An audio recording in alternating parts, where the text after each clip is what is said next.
Hey, I'm not sure if you know about this, but I was a speaker and a trainer for Google for nearly 6 years. In addition to this, I've been a coach through a lot of my career, helping small business owners and entrepreneurs improve their businesses. But now with ADHD, I've learned a lot about helping other wise squirrels like me. Check out the link at wisesquirrels.com/coaching and book a free session with me to see if I can help you.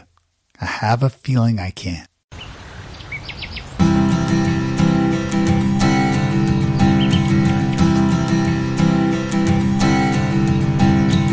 Welcome to Wise Squirrels, the podcast for late diagnosed adults with ADHD.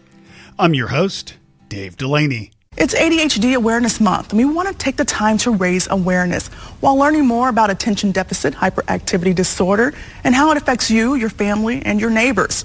Our Nikki Hauser introduces us to a local podcaster who shares his experience to the world. What you're hearing there is the introduction of a news story on Channel 5, all about what we're doing here at Wise Squirrels and celebrating ADHD Awareness Month, which is this month.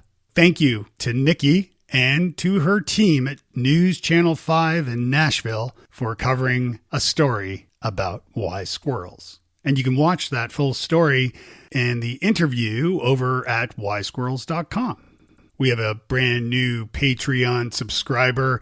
Patreon subscribers and members are the very people who helped keep this show running smoothly, and they chip in the cost of a coffee once a month to help keep the lights on, and we love lights. It's really hard to podcast in the dark. So Vicky and everybody else who are supporting us, thank you for doing that. And thanks everybody for leaving your reviews as well, wherever you listen to the podcast. Of course, just by following the podcast or subscribing and leaving your reviews helps others discover the show too. And with that, I want to say thank you. If you're in a relationship and your partner is neurotypical or perhaps also has ADHD, I've got an exciting interview with an expert today who will shed a lot of light. Today I'm speaking with Melissa Orlov. Melissa is an ADHD marriage consultant, and she's the author of ADHD Effect on Marriage and The Couple's Guide to Thriving with ADHD. Both books are available, as well as her upcoming seminars and support groups and a lot of great resources over at ADHDmarriage.com. So let's get on with the show. Hi, I'm Melissa Orlov, and I founded ADHDmarriage.com way back in the Ice Age, 2007.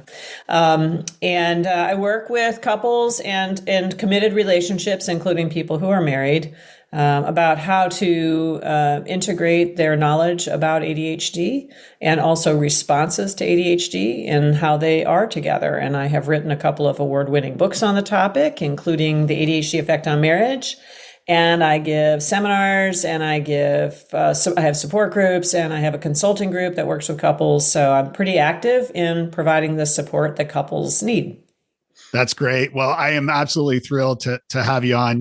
As I mentioned before we hit record, your name has come up many times in some of the conversations I've had with ADHD experts, and certainly relationships and marriage and that kind of world is something that I haven't really talked a lot about here. So it's definitely a topic near and dear to both of our hearts because I'm married to a neurotypical person. And so happily married, thank God. We've been together like about 25 years, but God knows, like having been diagnosed last year and now knowing what I know about my operating system, it's a miracle she's stuck it out for so long. I think part of it is she's a school teacher. And so she obviously has kids of all shapes, sizes, neurotypes, and all that good stuff. And, she has said I probably have ADHD many times over the years, and I finally got diagnosed last year. So, yeah. Well, she has lots of experience in sort of taking people where they are, because that's what you do when you're with kids, right? So that's Yeah. I saw online that you are currently doing non-ADHD partner support groups. And I think that's a brilliant idea. Is that something you've been doing for a long time? I have been, and I now have a group of really talented people who help me with them because they're so popular. I can't do them all myself. Yeah.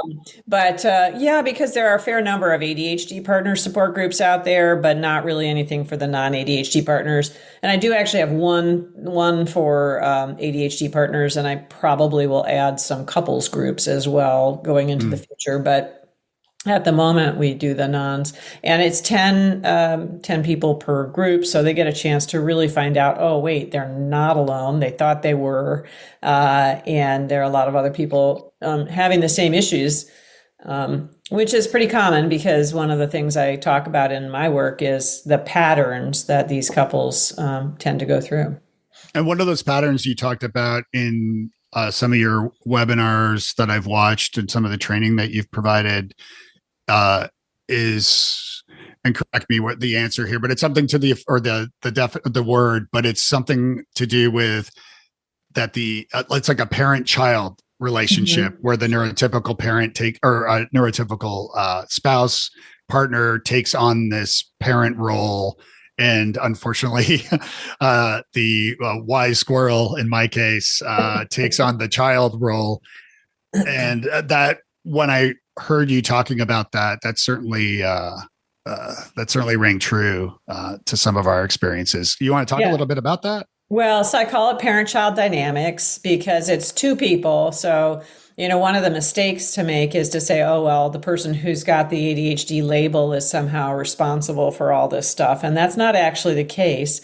It's very much in a relationship about how you interact around the symptoms and around the behaviors or whatever. So the parent-child dynamic is a way of describing sort of over-functioning on the part of one partner and under-functioning on the part of the other. And those sound demeaning. I don't mean to sound demeaning, but it's, for example, making a promise and having difficulty following through on that promise because the ADHD symptoms get in the way.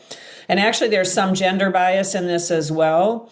Sometimes you'll find if the partner with the ADHD is a woman, that we have a sort of cultural expectation that the woman is going to perform in a certain way. And so maybe sometimes that ADHD partner is actually the overfunctioner, but struggling to overfunction because the ADHD symptoms are so hard to overcome. So it varies, but I've seen plenty of cases where a male non-ADHD partner was the overfunctioner. And so a lot of stress in this. And what I find is that not only does it sort of kill your sex life and make everybody miserable, one person becomes the manager of the household or the manager of the other person, which is that's where the issue comes out. And then the person who's in the under-functioning, more childlike role, often the ADHD role, it loses status in the relationship. They lose respect. They sort of often cope with it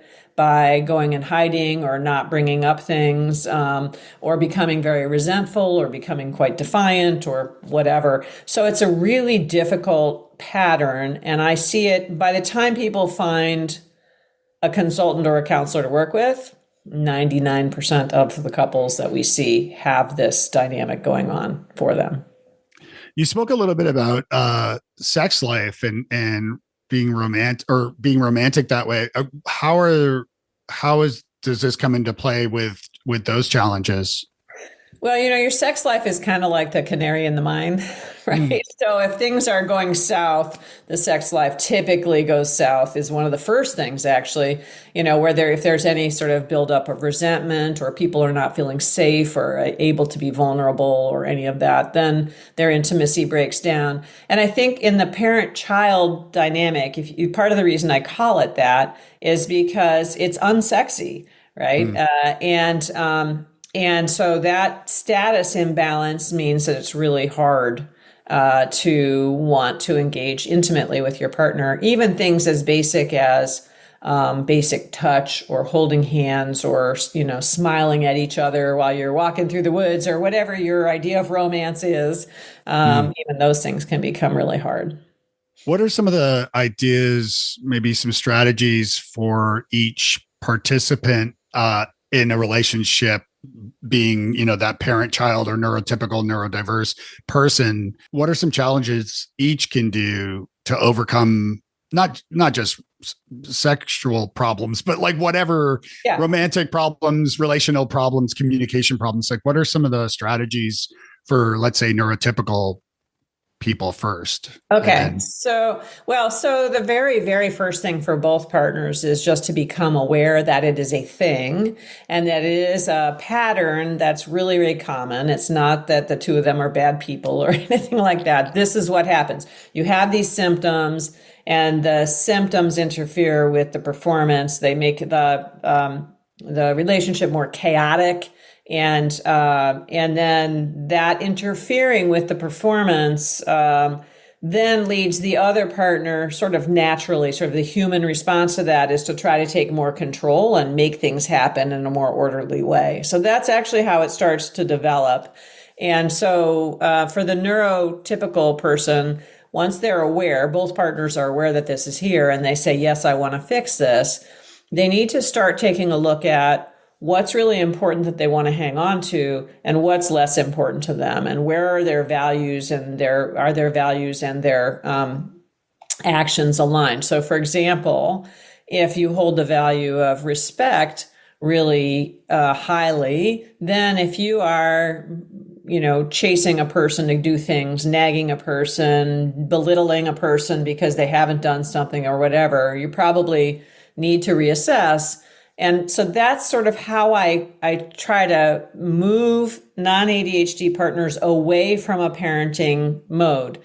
The dilemma is this mindset, which is based in the reality of what their lives have been like in the past, which is, if I don't do it, it won't get done, right? And so they get this, well, I have to do this. And I try to reassure people that, well, first of all, you never have to do anything. You're choosing to do it, and you're choosing to do it for a very logical reason, which is that you're feeling anxious about whether or not it gets done. The way to address that is both to improve the tolerance for how the ADHD partner does things. So they have a unique way of doing things that's often foreign to the neurotypical partner.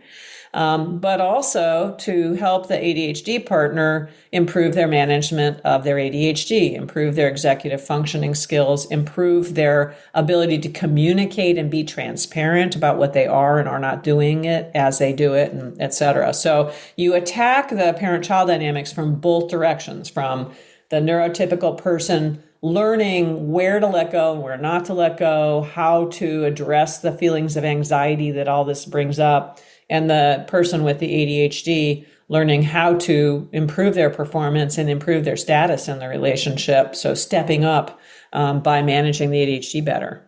Yeah, no, that's a great point. It's been interesting for myself and my spouse, my wife, about this balance and interplay. Like, for example, she has like a calendar on the fridge that's paper, and she writes down all the things.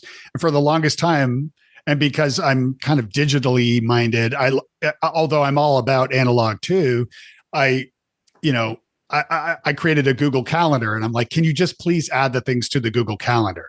And once we did that, and she did do this, and this is actually before my diagnosis, it's been a godsend, because I can look on Google Calendar and see the blocks of time that I need to be in different places or whatever we have planned, and also plan my days around that so that I'm not like doing work or whatever during those times. So things like that have really, that's one strategy that it's really worked for us.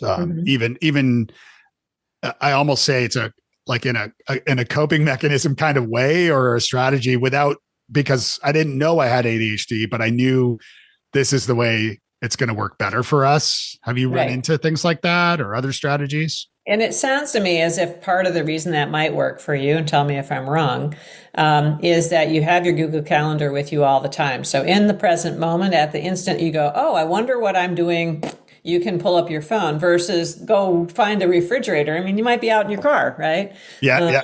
So that it helps you bring it into the present moment right then. And that's specifically about ADHD, not having to plan ahead to be at the refrigerator at the right time. Right. Yeah, I find it's interesting because, like, and again, you can correct me, but I almost say like they're coping mechanisms or strategies that I've developed over the years. Like, for example, I'm extremely anal with being on time, like punctual. Like, I will arrive at a meeting early and sit in my car until it's time to go in. Like, I'm not rude. I won't show up early, to a meeting, but I'll wait in the car. Like, I'm never late for anything. I've never missed a flight. I've always picked my kids up from school on time. It's interesting that like I've developed these things that I think are good traits in a way to combat what I didn't know about myself. Yeah. Yeah. And there are a whole bunch of people listening right now who are going, oh, I wish my partner did that. It is one of the strategies for people with ADHD is actually sort of a hyper organization in areas that they really care about so that things don't get more chaotic than they are. So it sounds like time management for you has been one of those areas. And it also sounds as if it works for you because you have learned about the transition time between, what you used to be doing and the next meeting and blocked that in. So if you arrive early, it doesn't bother you. I've worked with people who have the exact opposite approach, which is if I arrive early, it drives me crazy because I don't want to be wasting that time, quote unquote, and not putting as much of a priority on the timeliness or the respect for other people or whatever. Yeah. But there's a lot of, in the consulting work that I do, there's a lot of translation between neurotypical and ADHD ways of being and ways of doing things. So your need to see it and have it with you on your body at all times, in the calendaring, for example, is a specific way of being. You didn't at the time attribute that to ADHD, but it is. It's about that not now time zone ready accessibility, not needing to plan ahead, to view something and keeping a structure that you can count on. Like part of ADHD is externalizing the structure. So you don't have to remember it in your head. You have it all on the calendar. And plus, dual neurotypical couples still need to coordinate around who's doing what when, right? So that just happened to be your mode, which was great. Do you find, because I know we are susceptible to addiction, and I also know that I was a speaker for Google for almost 6 years. So I've done a lot of work in digital and social media before social media became, the dumpster fire that so much of it is now. But so I'm very familiar with addictive technology and how devices like your iPhone or Android device, whatever, how the device itself is manufactured and designed to be really addictive. And then the apps themselves are designed to be addictive. Plus, all of that. What are your thoughts? Have you had, so like, for example, I could have my phone with me at all times. So I have access to Google Calendar. Wonderful. However, now I have my own strategies here, but for somebody listening, that device can be, poison because it can distract you from getting anything done. We'll be right back. Wise Squirrels is brought to you by 10X Conference Coaching from Future Forth. Have you ever attended a conference with no plan at all, only to return after the conference to your office and you have a pile of business cards sitting there on your desk for months? You might have some down there right now. I get it. We get busy when we get back to work. We're catching up from being out of the office or being away. There's a whole lot of money that's spent in attending and sponsoring and exhibiting at conferences and trade shows and summits.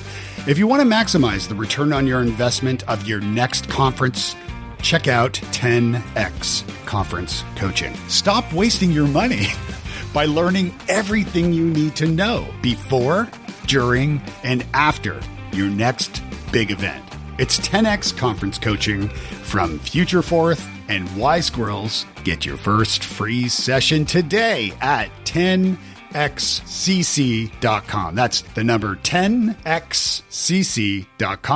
And now, back to the show. Yeah. And I think importantly, distract you from your partner. So and from your family. So I run into this a lot, actually, where the partner with ADHD is following that reward focused brain, right? This is part of ADHD, and the dopamine. Low dopamine levels means that it's a reward seeking brain to get more dopamine in it. And so that's where the addiction stuff comes from, grossly speaking. And so I'll hear people say, my partner is incapable of putting down their phones. The kids are crying, the dinner needs to be made, whatever, and my partner is there on the phone.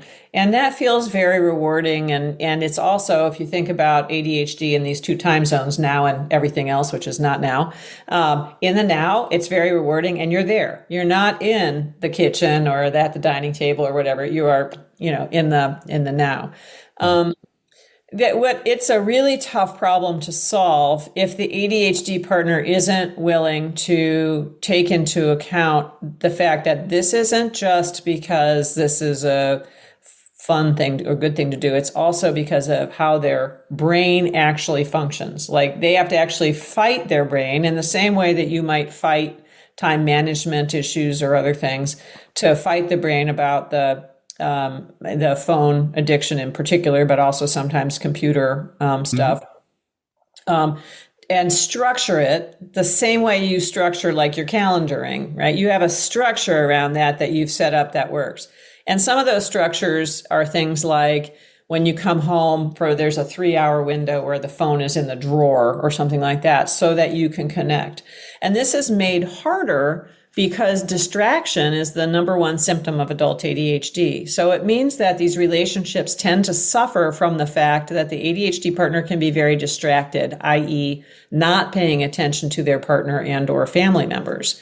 And so those family members feel lonely, sometimes is how I hear it described, or unattended to. And they really resent the fact that the phone is what's getting attended to, right? And so it creates these very negative emotions in the other people in the family. For kids, sometimes I think it runs into attachment issues and things as they're developing, because they never know if their parent is actually going to pay attention to them or not, right?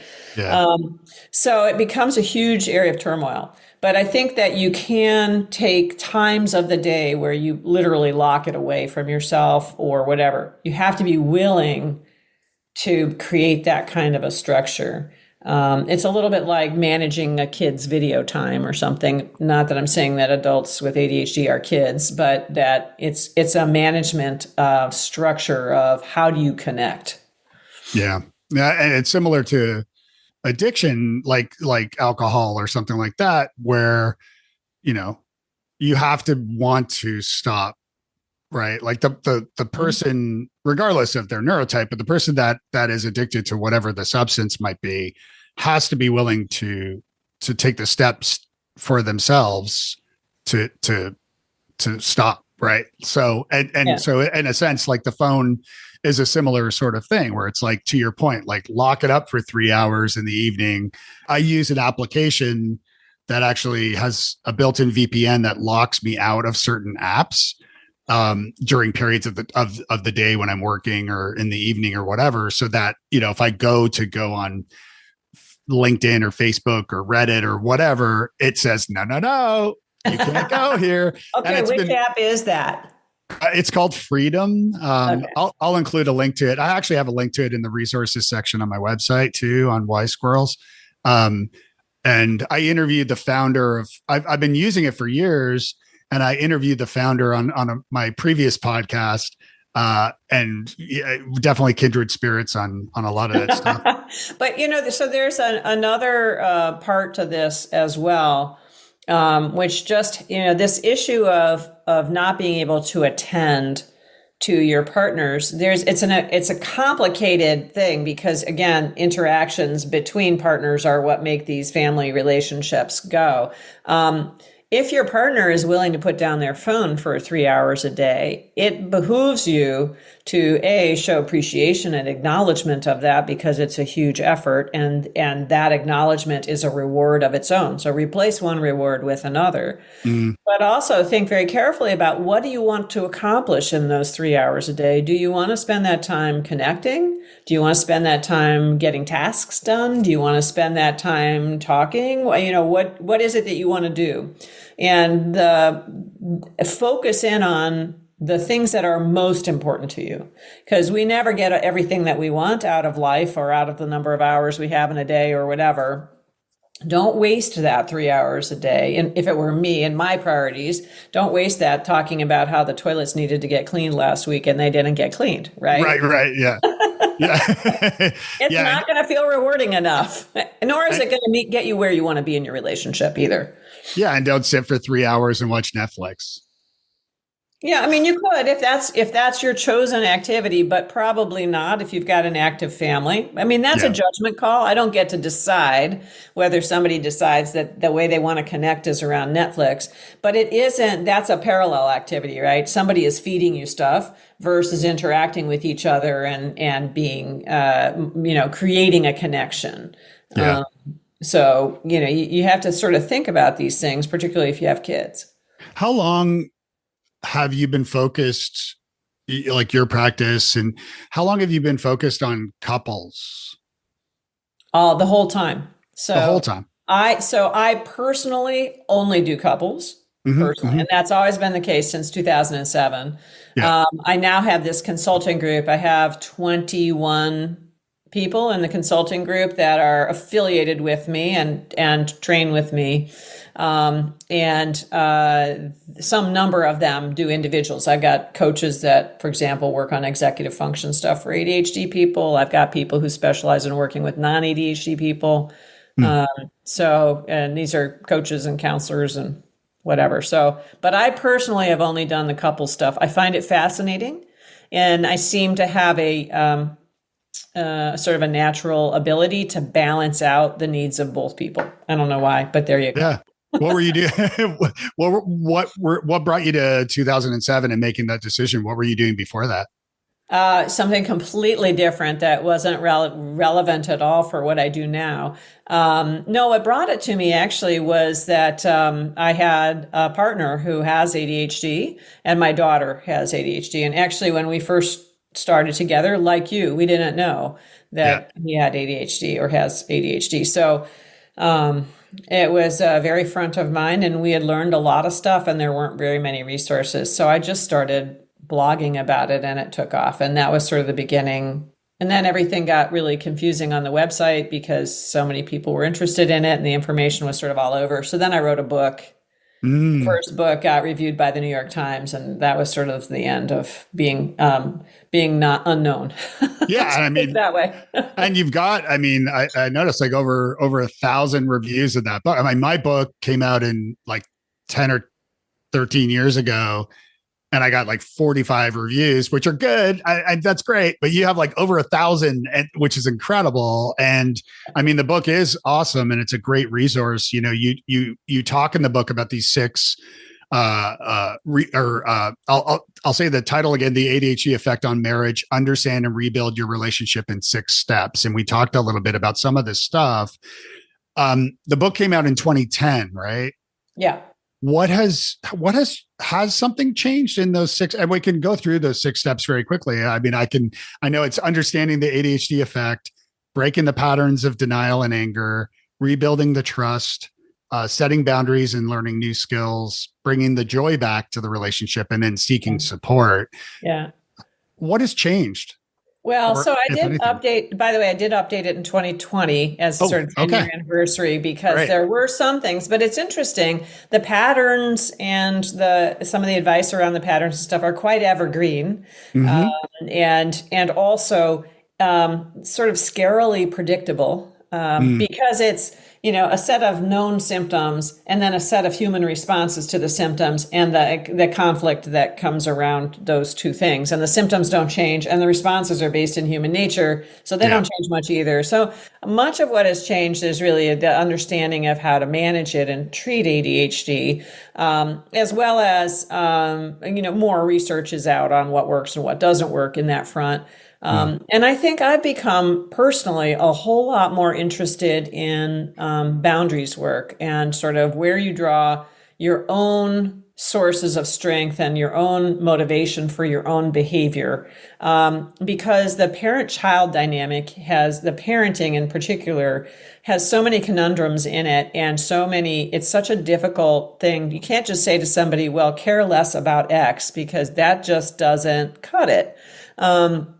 And furthermore, it's not even reasonable request, right? If somebody is not, keeps promising you stuff and not following through on it, that's a continuing injury to the other partner. It's a breach of trust. Mm-hmm. And so, I found the boundaries work to be very, very helpful for non-ADHD partners. And that's something that I did not emphasize as much in that book, even in the 2020 revision of it. And I do a lot more work with people on it now. I think there's more acceptance as I'm seeing of adult ADHD, like people going like, yeah, okay, it's actually okay to work on this. And some of that is just some of the really popular podcasters and sort of ADHD celebrities in this space talking about what it feels like to have ADHD and normalizing it more. So I think that's helpful. Well, speaking of, what are some of the most common mistakes or myths that you're coming across, whether you're online and seeing things, or because I know certainly what I've learned is, it's ADHD. It is an acronym. There is consistent stuff, but at the same time, there's inattentive and hyperactivity and all the different things. So are there common mistakes that people are spreading online or misinformation that you're coming across or hearing from your clients? Yeah. I'm happy to see that the New York Times is not doing this is all big pharma trying to sell you meds anymore, which they did do in the 2000s. And that just drove me crazy because anybody who says ADHD doesn't exist is just ignorant. I'm sorry. Yes. No. Yeah. Basically, so much evidence that it does and that it can be very debilitating. I think one of the myths that I run into in the couples work is that ADHD is the reason for the problem. And it isn't just ADHD, it's ADHD and responses to ADHD. And yes, the ADHD is there. And so it is something that not every couple has to deal with. But it is both partners. And so blaming the other partner, the classic blame is the ADHD partner says, if you would just be nicer to me, everything would be fine. And, just relax, and the non-ADHD partner's like, if you would just fix the ADHD, everything would be fine, and it's just not true. Each partner has to do their own thing. The other myth that I continue to see is this idea that you can manage ADHD with diet. And for some people who have undiagnosed celiac, which actually is about 15% of people who have ADHD, so it's much higher than the general population. That's actually true. It can actually make a huge difference. But other than that, diet doesn't do a whole lot. It makes you more healthy in general, but isn't specific to focus, unlike exercise and sleep and mindfulness and et cetera. And then another myth is that it's about attention deficit, because it's not. It's about attention dysregulation. So it's misnamed, right? So you can hyperfocus, as you know. You can get stuff really done really well if you have a system to put it in place. It's not, there is distracted attention, for example, really commonly, obviously, hence your name of your podcast. Yes. But it isn't a deficit of attention. Yeah, no, that's great. You mentioned mindfulness, which is something, I had Dr. Lydia Zalowska on the podcast to talk about, among some other guests as well. So like in 2020 for me, like I was diagnosed last year, but in 2020 when the world was imploding, um, and I had additional stresses, my dad passing away and a combination of sort of that and being stuck in not being able to travel because of that. And then my business wasn't doing well. And then we had a tornado and it was just, it was one thing. Yeah, we were out of our house for 3 months and it was just a nightmare, dealing with all insurance and contractors and all that jazz, especially a stressful time when I decided I was drinking a little too much. So I decided, I'm going to take a break for 30 days. I discovered non-alcoholic beer and I'm like, wait a minute, this is actually great. And now I'm sober over 4 years. But I found during that time of a daily mindfulness and meditation practice, or not a daily meditation practice, and focusing on being more mindful throughout the day, throughout every moment, being more present, focused, and being in the now. I find that the combination of that with journaling frequently, all these things, and sobriety, all these things had helped me prepare for my diagnosis last year ahead of time in a way that I'm so glad I did beforehand, because knowing myself now, I find that all these things combined have really contributed to me being able to kind of exist like I have before, but now with the diagnosis. Any thoughts about that? Yeah, I mean, you're talking about, without realizing what you were doing, you're talking about slowing yourself down, right? So if you think about the attention, the squirrel thing going on with the ADHD, right? Your attention is here and then it's instantaneously taken over there. And there's no like little space to think about things or to slow down or to do them more carefully. And that's really necessary. One of the things that Russ Barkley likes to say is that one of the travesties of the ADHD world is that you know what you do and you can't bring it to bear at you know what you're supposed to do, but you can't bring it to bear at the right time. And part of that is about not having enough of a pause in your thinking, even if it's a couple of milliseconds, enough pause to go, wait, what are the tools I could use, right? You just go wherever the thing is that, that draws you to it. Or you follow the emotions, the fears or the overwhelm or the anxiety or the, like, oh my God, that's great, reward thing or whatever. So you were slowing yourself down in a whole bunch of different ways. You were being reflective in the journal. You were being reflective and slowing yourself down in the meditation practice and the mindfulness that you were doing and thinking about being in the present moment. And the more able you are to be in the present moment and really think through it, the more able you are also to avoid being drawn away from with the other distractions and the other rewards that are out there. And one of the things that I use to describe the way the ADHD brain seems to work is that there's not much hierarchy. And that, because it's less filtered and you get a lot of input, sort of erroneous is the wrong word, but stimulation coming from a lot of different places, that sounds like it could be kind of rewarding, that there's not a lot of hierarchy. And so you are creating structures of hierarchy with this. The time to reflect is a time to think about what's important. The calendaring is a time to lay down what's important for your time.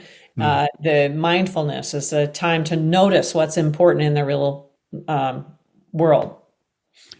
It's fascinating to me because, I was in a mastermind group for my business. Now for the most part, I work for myself and which has its challenges, especially, holding myself accountable and things like that. But I was in a mastermind group and I remember two of the people in the group were like, Dave, you know exactly what you need to do for your business. Like, exactly what you need to do, to the point that I actually wrote it on a Post-it note and pinned it on my wall or stuck it on my wall above my desk to say, what to do.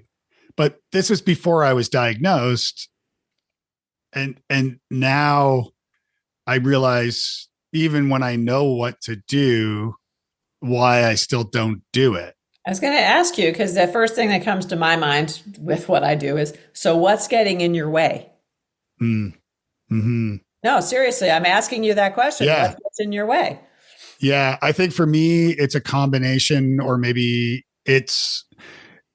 for me, it's usually a combination of overwhelm because I don't know what to do specifically, or that I'm overwhelmed with choice of the thing to do, Mhm. combined with self doubt and imposter syndrome, which kick my ass from time to time. And I know we wise squirrels are susceptible to that, especially. So at Yeah. least that's my understanding. Yeah, yeah, yeah.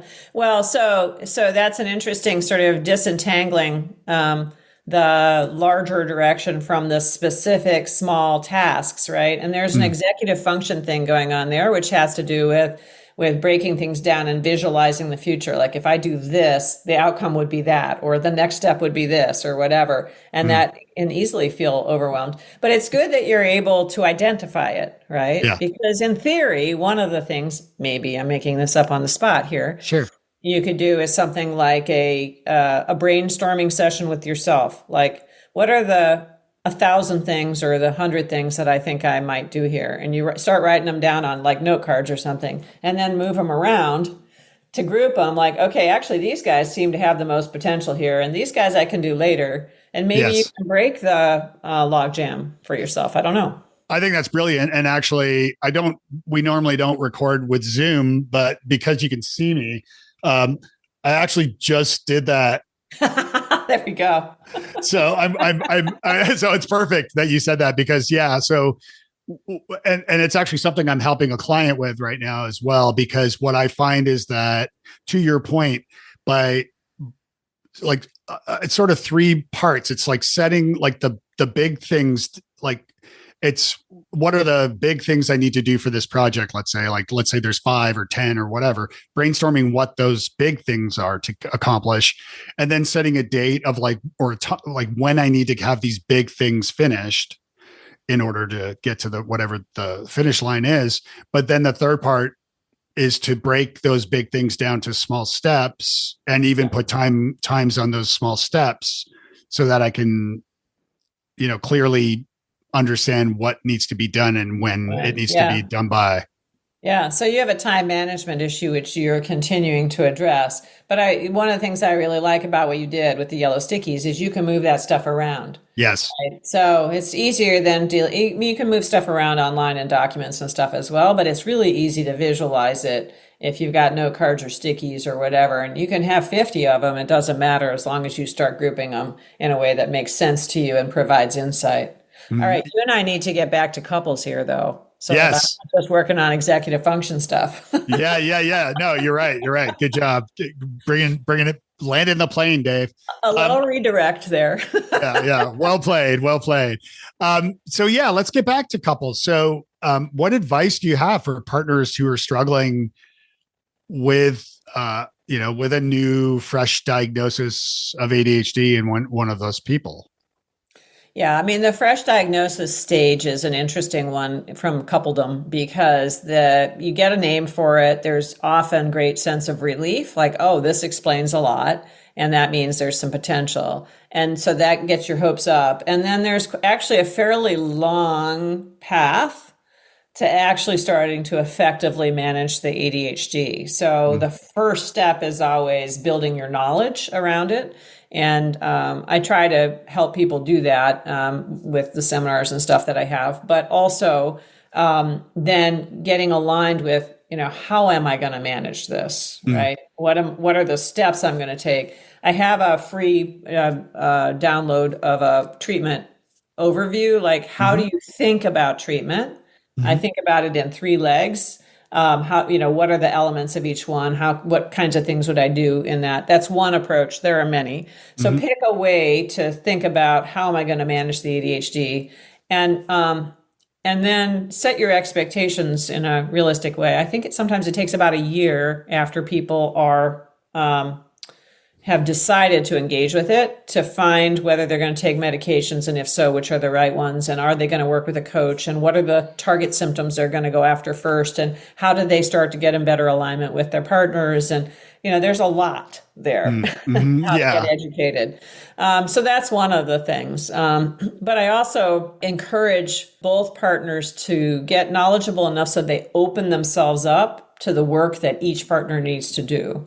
It takes a while. I've run into a bunch of people where the non-ADHD partner is pretty dismissive. They're like, you know what? That's your ADHD. That's your problem. You fix it, and then I'll engage. And that is a recipe for disaster. It just does not work.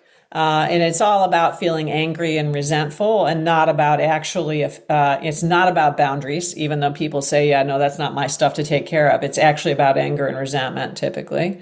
Because while the ADHD isn't their thing to take care of, the relationship is. And by dismissing the partner's efforts, they are also distancing themselves from having to do any work themselves. And so they are not doing their own job.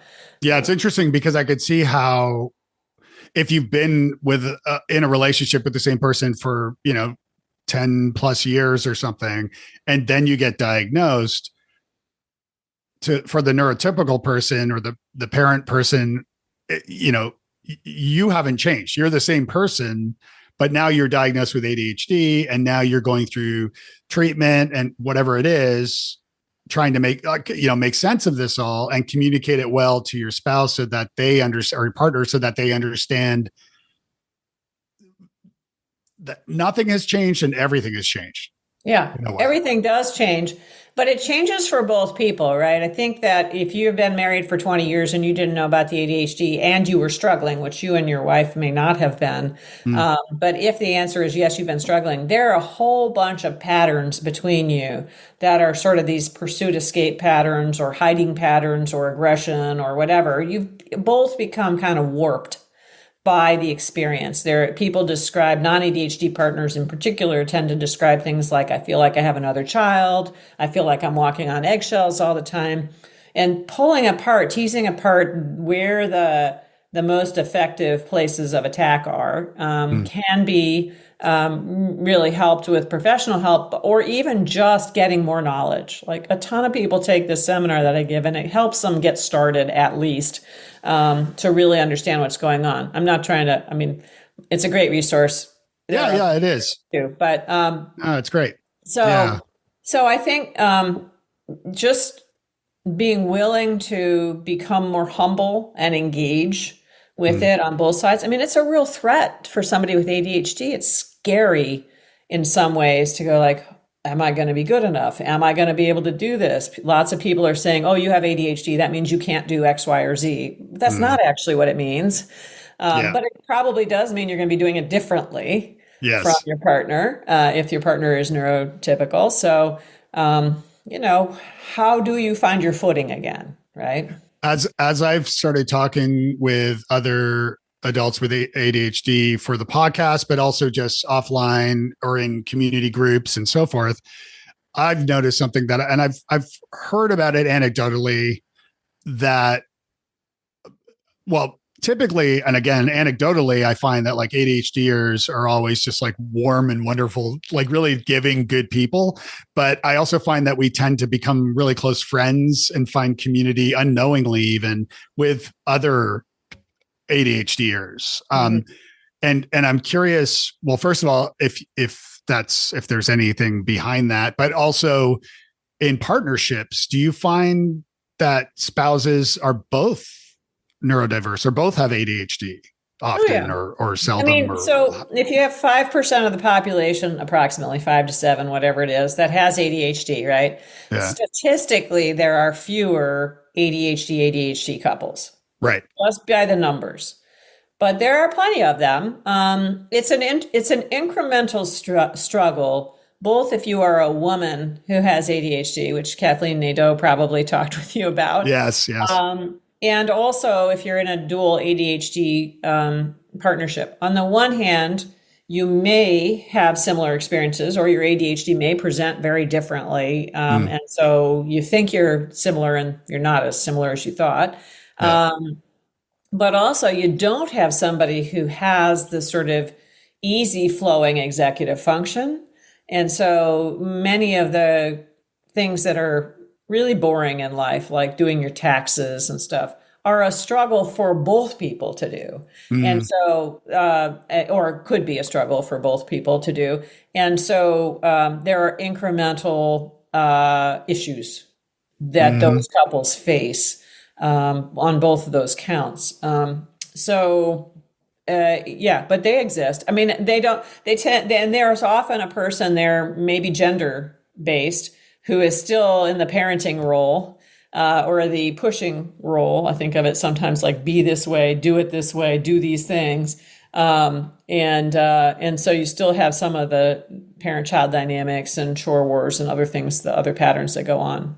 Yeah. Are there just a question that popped in my head, but as far as same-sex relationships go, is there any sort of difference or anything, yeah, different in that sort of relationship? I think I might know the answer that's coming to my head, but I'm just curious. Yeah. I find, as a sort of very, very broad rule of thumb, that the lesbian couples that I have worked with Mm, are more likely to be verbal. They're mm, more likely to be able to communicate, but still struggle with the friction between them and with the status dynamics between them. mm, So that's sort of one thing. I have not worked with a lot of same gender male couples, gay couples, but mm. and we have people now in the practice who are better and more astute at working with couples from the LGBTQ plus community and Hmm. thruples and stuff like that. So there are folks that specialize in Yeah. my group. I'm not one of them, but that's been my basic observation. That's a pretty, they still have the same issues. Yeah. They just are interacting around them slightly differently because they don't have the sort of heterosexual biases that we get in our culture. Yeah. And I would think generalizing, women tend to have kind of higher emotional intelligence to begin with. So maybe that's part of the reason why they're more, likely to talk about stuff. Yeah. So and I know we're running low on time, so I want to make sure that we're mindful of that here. But I want to be respectful of your time. So I had a question there that popped in my head about it's gone. I hate that when that happens. It happens to me too. That's not just ADD. I know, it's amazing, right? Like scientifically, I believe it's called a brain fart. That is a very scientific term for sure. Yeah. What are some questions that I didn't ask, or do you have questions for me on some of this stuff? I'm curious. Well, there are so many different ways to approach how couples approach these things. I think, first of all, I mean, I do like to communicate that there really is hope. You do have the ability to repair things. And part of the reason I have all those comments on my books is because so many people have read them and that they help. And that's great. Getting that knowledge is the very first step. And it's really, really important. And I think, I tend to see a lot of people who are struggling. That's why they find me. But there's a good percentage of people who aren't struggling or who find that because they both have ADHD, they both are fine with a certain amount of tornado-ness, if you want to call it that, in their houses, or they both have low energy, or they both have, something else that really does bring them together. So not everybody who has ADHD in the relationship does struggle. And it sounds like you and your wife were in that group. Are there things that you think that you guys did really well?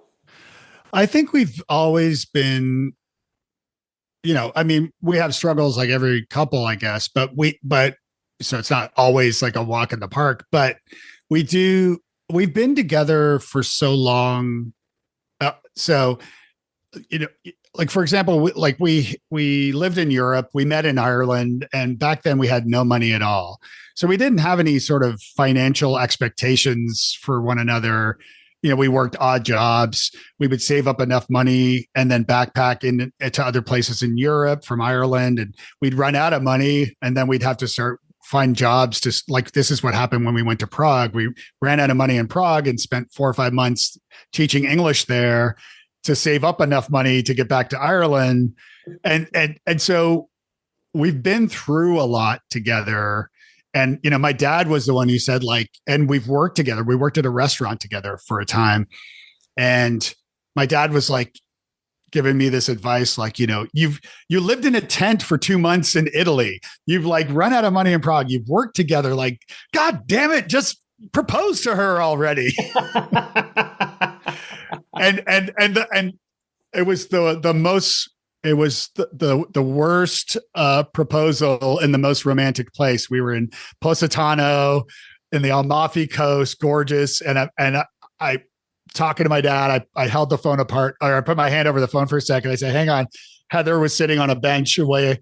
And I said, hey, Heather, my dad thinks we should get married. Ha ha ha ha ha. And after that, we started talking about it. We're like, it would also help with the immigration thing since I'm Canadian and she's American. And I took the advice of my dad who failed 3 marriages as well. But yeah. Well, there you go. Well, yeah. it's interesting because what you're describing, there's a sort of a core thing. People ask me, you know, will we make it? Right. When they start, and I'm like, I have no idea. I've been doing this since 2007 and I still can't predict who's going to make it or who's not going to make it. And it comes down to this sort of core inside that the couples who are struggling cover up with poor coping strategies, resentment, anger, blah, blah, blah. And when you start to peel away at those things, that core shows back up. And it sounds as if the two of you have a core related to some of the things actually that fit very well with your ADHD, sort of a spontaneity, not worrying as much about, you know, what the future is going to bring, sort of living more in the moment, being able to be flexible, having a sense of adventure, some of those kinds of things is sort of what you're describing there. And so you have that strong core. And it's, by the time people get to me, that core is almost always hidden. And they can't even identify it either. They can tell me why they fell in love with each other, but they can't really find that anymore. And so part of the work of working with a couple is uncovering that core, digging through the sand and all the other debris that is piled up.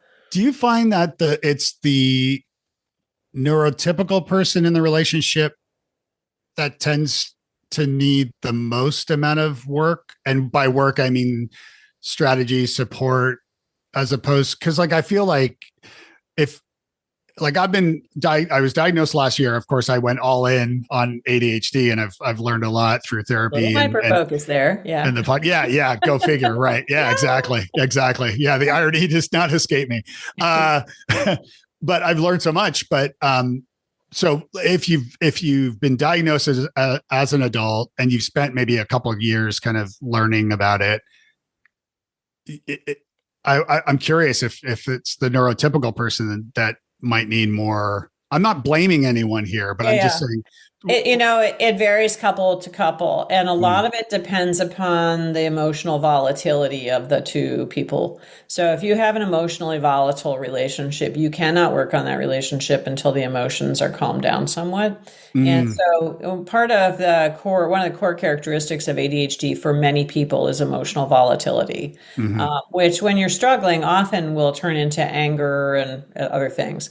The person with the ADHD must be willing to start to address that, whether they do it through DBT or they do it through medication or they do it through other kinds of trauma therapy, whatever they need, or IFS or whatever.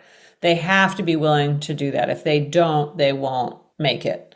And what's IFS? Sorry to interrupt. What's IFS? Internal family systems. Okay. So it's a way of taking a look at the different parts of you and understanding how they interact and how you interact with them. So, one part of you is afraid to do something, another part of you is proud about something, whatever. Learning these parts, coming much more cognizant of who you are and being able to name, like, I'm feeling anxious right now, or this part of me is a protective part and I can see that it's right, standing up to protect me right now. What's it protecting me from? That kind of stuff. That's helpful. Yeah. Sorry, go on. No, it's a really, really interesting modality of therapy for people with ADHD. I find a lot of people really helps to in part around shame and fear and issues that are emotional that have been in there for a long time are not about the relationship, but about growing up with ADHD in a world that wasn't necessarily accepting of it. So anyway, so if you have that going on in either partner, you could have an anger problem in a non-ADHD partner as well. That needs to be cleared out. And then I think that each partner has an equally difficult task or an equally large task. It's just a different task. If a person who has ADHD, who's in a relationship where the ADHD is a problem, who says, I love myself the way I am, take me or leave me, I don't want to work on anything, there's a consequence to that. And I do run into those people, and they have the right to make that choice. That's totally up to them if that's what they want to do, but they might not be with the right partner because a relationship is about your interactions, right? Not about just saying, love me or too bad. The non-ADHD partners have a completely different path. Typically, it's about learning who their partner really is, what their strengths and weaknesses are, not being in love with some fantasy person, but being in love with the person that you have in front of you, and really learning how to how to respond to ADHD, both to save their own value system and make sure that they're in alignment with that, and also to accommodate somebody who's quite different from what they probably expected when they got married. So those are two huge tasks. And so I think it's not one or the other, it's just different. And I like what you said about addressing those, other things, whether they're comorbidities like anxiety or whether they're like anger, even in the neurotypical person, like addressing those concerns, as part of that healing process to develop strategies. Because I know I learned that, life expectancy of a undiagnosed and untreated ADHDer can be up to 13 years less, according to Russell Barkley. And part of that reasoning is because people are treating, and I'm paraphrasing, of course, but people are treating the problems, but not the root cause of the problem. So the root cause of the problem could be ADHD, but you have anxiety or depression or addiction to something, or you're overeating or whatever it is. Yeah. And you're not, or you get into an accident, because people with ADHD are more accident prone. Yeah. They have, issues with money, a whole bunch of things. So yeah. So in order to, let's say, lose weight, you can't just always work on losing weight. You have to work on, you have to address ADHD, which could be the root cause of the excessive eating or whatever it is. You're still treating that, but you're also treating, like, this is what I've done with my therapist, treating my anxiety as well as my ADHD, and kind of going back and forth on this. So I find that's been really helpful. This has been incredible, and I've really been looking forward to chatting with you. And you did not disappoint. Is there anything else you'd like to share before we wind it down? I got to tell you, I don't think so, other than to say to the couples, don't lose hope, go out, get informed. And there are specific ways to address the parent-child dynamic, the chore wars, the misinterpretation of ADHD symptoms, how to manage ADHD, all that stuff. And so I hope that, I wish everybody good luck, actually. Yeah. And thank you. And where can people get a hold of you, find your curriculum and books and all that good stuff? So my website is at ADHDmarriage.com. And my books are wherever you would buy books. There's two of them, the ADHD Effect on Marriage, which is the first one and gives a good overview. And then the second one is called The Couple's Guide to Thriving with ADHD. It delves more deeply into specific issues that are emotionally difficult and the sort of emotions on both sides, as well as the strategies to approach those. And that includes chore wars and parent-child dynamics and some of the real biggies as well. So, and then my seminar, I give the seminar 3 times a year. I'm taking on a co-host with me soon, and then support groups throughout the year and et cetera. So that's great.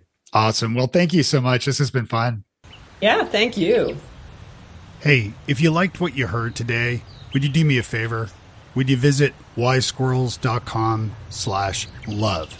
That's where you'll find links to become a Patreon by supporting the show.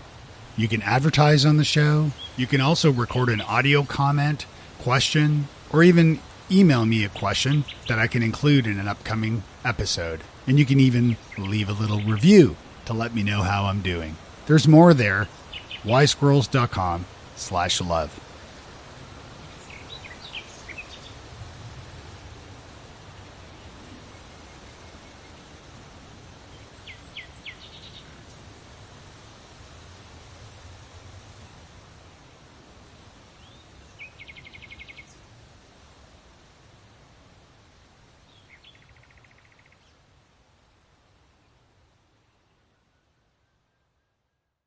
Hey, I'm not sure if you know about this, but I was a speaker and a trainer for Google for nearly 6 years. In addition to this, I've been a coach through a lot of my career, helping small business owners and entrepreneurs improve their businesses. But now with ADHD, I've learned a lot about helping other wise squirrels like me. Check out the link at wisesquirrels.com/coaching and book a free session with me to see if I can help you. I have a feeling I can.